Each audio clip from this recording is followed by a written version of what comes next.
So, I don't actually know what happens when you die in this. I can't remember. See, in 7 you got took back to the Fellowship. Oh. I'm Carnax. Zenkan monk, please forgive our previous meeting, my son. I've nothing against thee, but I fear that Thox's wilful interference shall be the undoing of all which we have prepared. Lest I forget, we've recently made a discovery which I believe shall aid thee, my son. Previous meeting. When I came to try to dissuade Thoxa from aiding thee directly, it was not an attack against thee. The prophecies state that those seeking to be thy friends shall bring about the downfall of thy quest. That is why we have not why we have dedicated our lives. Thoxa is a very bright young woman who would like to feel that she hath single-handedly saved the world. It doth go against the grain of youth to sit and wait for each event to come to pass. What is worse, though, is that she hath pulled Miggim into her rashness as well. It was determined by all monks that the time for a hero from another world was at hand. It was also decided that we would take no direct action to influence the hero in any way. Thoxa oversteps her bounds by giving thee the hourglass of fate. Discovery. While searching for more materials in the library, Miggim discovered an ancient chest in the passages beneath our abbey, near the Serpent Gate. Within this chest was a strange amulet and a scrap of decaying scroll. The amulet indicated that this is the amulet of balance. It is our thought that this amulet was meant for thee, my son. I shall caution thee that we do not know what powers it has, for the scroll disintegrated before Miggin could fully translate it. But I'm certain it's connected to the Serpent ruins in some manner. Perhaps if I use it near the Serpent Gate, I'll trigger its power. Okay, dissuade. Sought to win her away from her foolishness by rational argument. Regrettably, it became a test of magics. As they can see, Thoxa and I are both skilled enough that we both yet live. Prophecies. Zenka was given visions of the ending of our world. However, she was barely literate and needed others to act as scribes for her convoluted visions. Those that live within this epic believe Zenka's prophecies hold the key to delivering the fiery end that awaits the world. Diverting the fiery end, not fucking delivering. Fiery end that awaits the world. Our numbers have decreased with time, even for Zenka monks to die from age. Few of the youths are willing to serve such a nihilistic prophecy. Miggim is by nature a quiet young man, not given to impetuousness. He is ideally suited to be our librarian. His greatest desire is to be helpful as well as ordered. In fact, as he obtained the passage that divined the passage that foretold thy coming. Hero. Our references to the one who can alter the course of destiny allude to the hero from another world. Art thou from this land, from New Caesarea? No.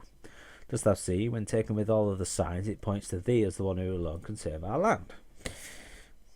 Folks from around here aren't from around here. Hourglass, the damneth hath been done, it is now thine to keep. It was designed so that we might be able to gauge when certain events were nigh. Perhaps it will serve thee better, I do not know.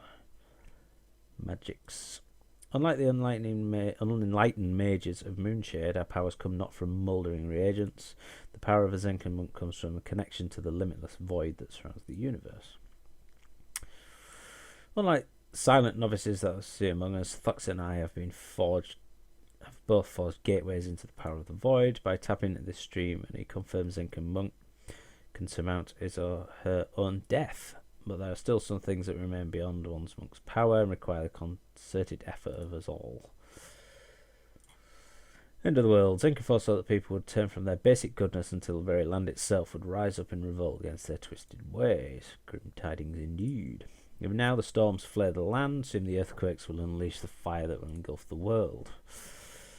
Zenka. Zenka was a cross-farm wife who saw her visions as means to have others do her work for her. Yet despite her human failings, her visions were true. And the game minimised. Her vision was true, that here, even if she is not. The key. I do not know if Zenka's visions were full of diverse images, or if she couched them in such terms out of peevishness. Whatever the case may be, a prophecies run around the edge of what must be known, and it can take years to decipher the meaning of a single vision. Librarian, taking the curse of our library and turning it into a vastly more organised area. In fact, I believe that we have the most concise collection of Ophidian books and scrolls that still exists. Of course, it helps that we have a lens of translating. God. I only came here to get resurrected. Mages. The mages of Moonshade, but my children playing at the arts that have not the patience to learn. True magic comes after long years of meditation and self-sacrifice. The void. Consider the void to be a frame within which our cosmos is bound. It's a source of unimagined power. Power that thou must draw upon freely if thou hast forced a gateway into it through long meditation. Some things. Manipulation of time and space requires more power than one monk can channel. So teleportation and resurrection require all the monks co-join their power. Storms are what conveyed thee here. Doth natural lightning do aught but kill? Doth normal lightning transport than items thousands of leagues from where it once stood? The storms are growing more frequent and fierce with each passing day. Earthquakes, land is a living entity, my son.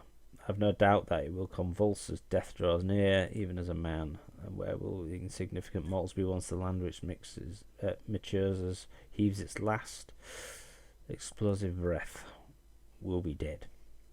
She is not. Zenka disappeared quite some time ago. Many think that she will return to deliver the final key to saving our doomed world. I think her visions left her and she slunk quietly away to die in obscurity. Nice. The Ophidians are commonly referred to as the Serpent people because they emboss serpents found within the ruins of their cities. A fully developed civilization here long before our forefathers fled from the invader British. I believe they had destroyed themselves in a bloody civil war. Lens. It's the large device that stands in the centre of the library. Anyone using it is able to decipher the cryptic Ophidian writing for a short period of time. Invader British. Our records are incomplete concerning the time of the resettlement. For that, you should see Biblio in Moonshade. You should bear in mind that their accounts are likely to be highly biased in their own favour. I believe the Ophidian government disintegrated and the society split into two opposing groups. In the end, one faction apparently slaughtered the other, but all traces of the victors disappeared soon after the final battle took place. Mystery where they went. Feder Biblio is the master archivist in the City of Mages. He's also a teacher and we were able to help the... Right, finally, after all that, leave Monk Isle. We've restored life to thy flesh as promised, hero from another world. Now let's continue thy quest. Not know for certain from where that will continue. Oh, for fuck's sake.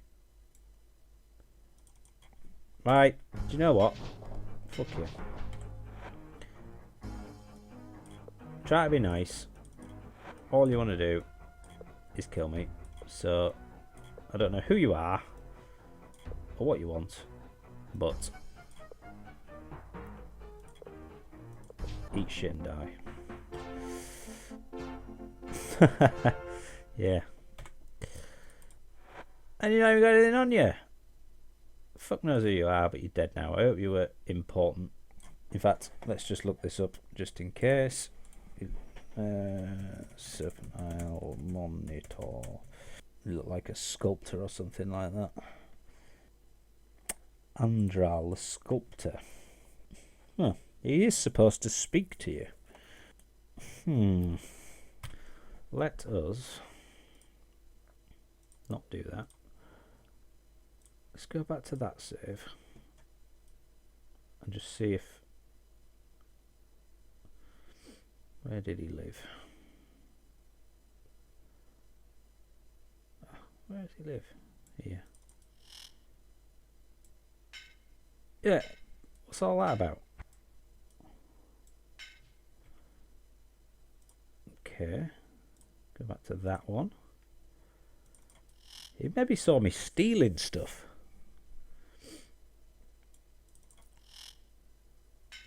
Why does he attack me?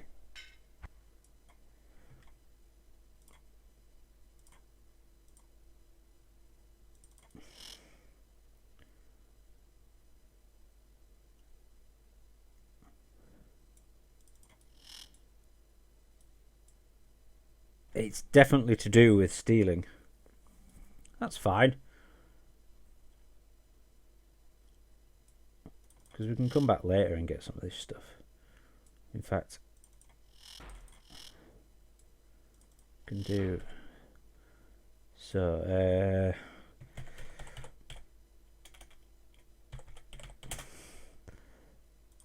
Next time we go back after dying, I will do all the. I'll skip through all the text that we've just done.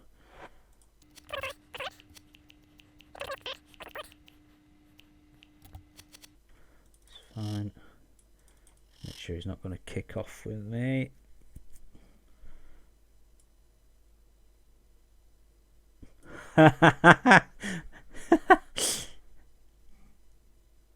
They've walked into each other, and neither will give way.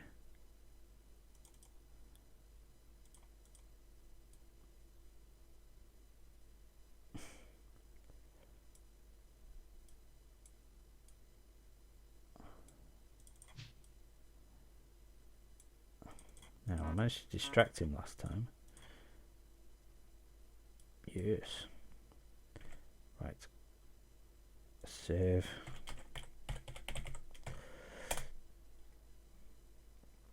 Yes, having a manly warrior's embrace.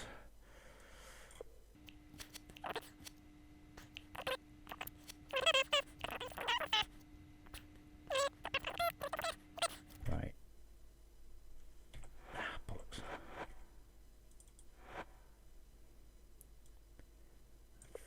I think. Yeah, I've got a chain coif, that's fine. It's just. Oh, feck! How did you even see me? No, fucking hell.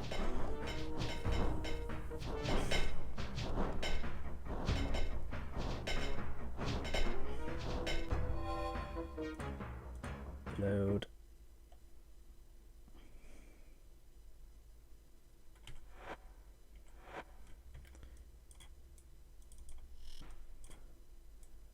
Right, there is no way that they can see me.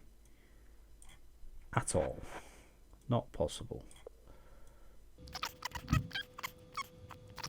Right, see if he comes.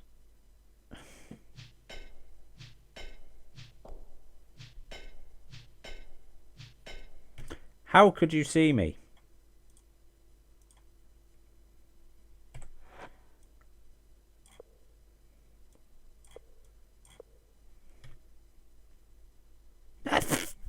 How?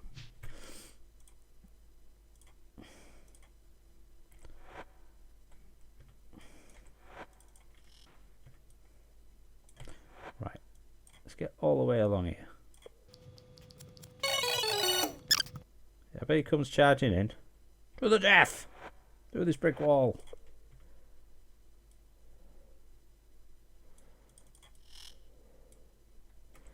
Oh, what?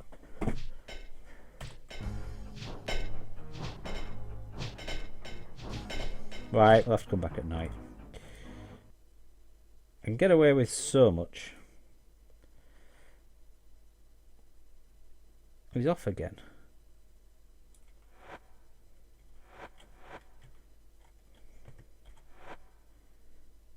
Right, can I at least nab that?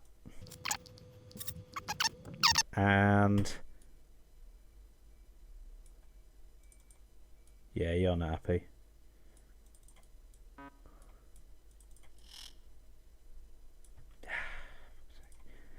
Right. No problem. We shall get some from somewhere else. Art is life.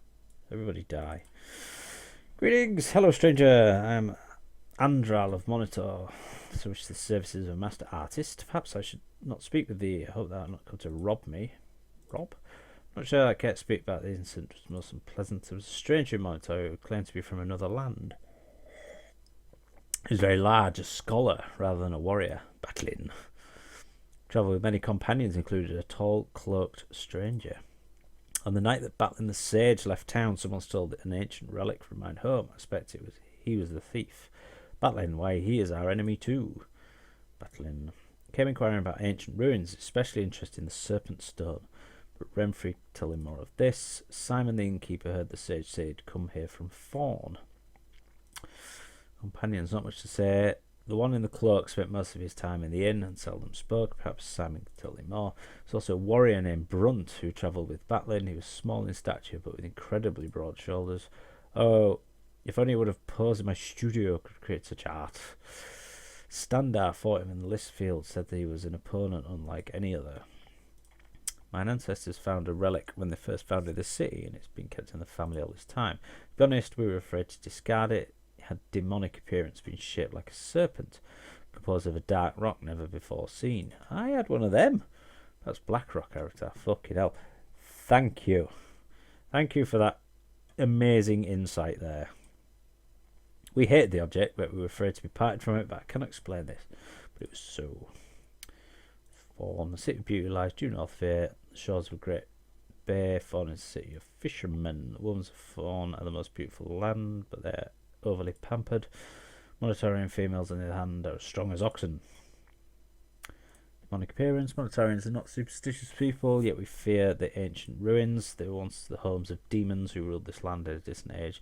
They were horned beings with red skins. Gargoyles, then. They had the power to command molten rock to flow. Serpent was their sign. Okay. Indeed, as if the living serpent had been changed into stone, a perfect replica. Not uncommon to see the symbol of the serpent amongst the ruins, yet I have never seen before or since any such rock serpent. Could you describe the curvings of the serpent? Why the head curved to the right and the body was most sinuous. Why dost thou ask? Avatar, this man's stolen relic was a perfect match for the one thou lost in the storm, except that it faced the opposite way. Nothing more. Let me say this, Batlin shall not rest in peace, for a powerful warrior is on his trail. Dost thou know of Wilfred the Slayer? Was he the one that went to look for his dad? No. Wilfred is a knight of Monitor, but his home is at the Inn of the Sleeping Bull. Batlin hath been there as well. Wilfred's father hath mysteriously disappeared. Wilfred suspects the sage had been involved.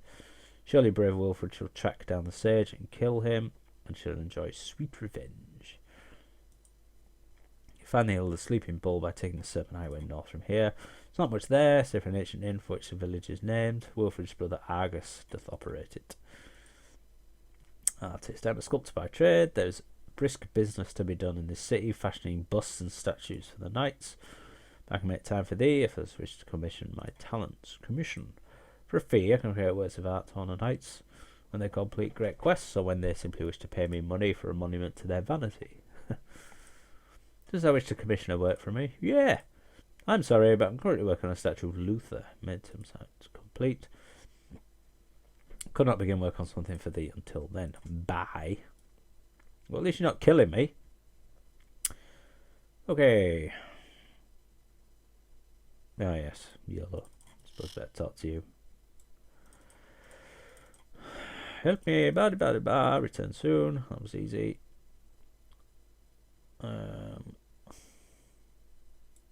Yes. So, I can save over that one now. You have a bad feeling.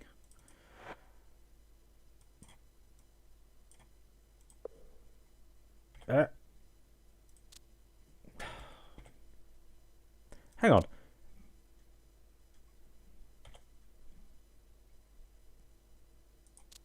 Do you know what? I was looking at a 3D printer yesterday and I nearly bought it and then didn't.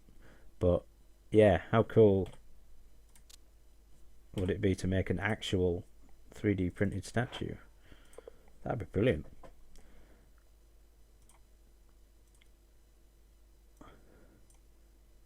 You missed it actually, but check that out. A little Minecraft avatar. I showed it before.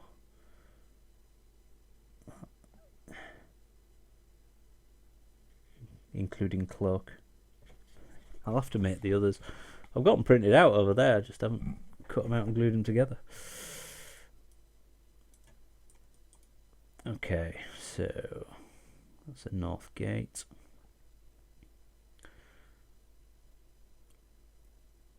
That's the prison.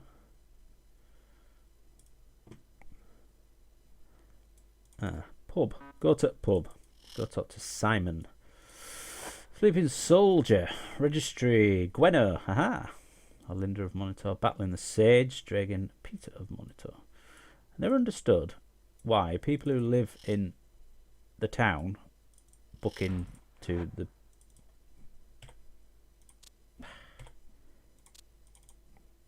So, well, I've only got 2, so